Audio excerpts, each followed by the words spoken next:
भोलि बजेटमा आफ्नो क्षेत्रमा बजेट सोरेर लानुभयो, कर्णालीलाई रुवाउनु भयो, मधेसलाई रुवाउनु भयो, सुदूरपश्चिमलाई रुवाउनु भयो भने फेरि विकास हो। सिङ्गो देश विकास हुँदा चितवन अविकसित हुँदैन, मलाई थाहा छ। त्यस कारणले हाम्रो ध्यान सिङ्गो देशको विकासमा जाने हो, क्षेत्रगत कुरामा होइन। यद्यपि कतिपय क्षेत्रहरू अत्यन्त संवेदनशील हुन्छ, कतिपय चिजहरू महत्त्वपूर्ण हुन्छ।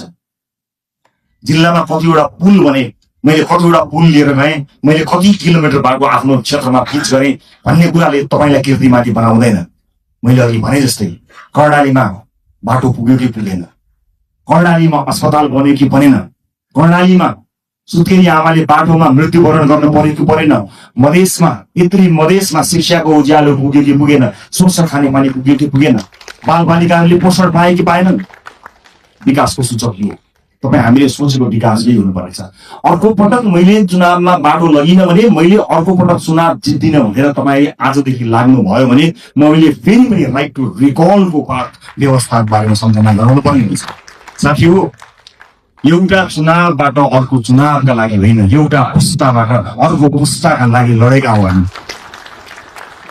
अर्को चुनाव जितौँ नजितौँ त्यो सरकारको विषय भएन, तर अर्को पुस्ताले हार्नु हुँदैन साथी।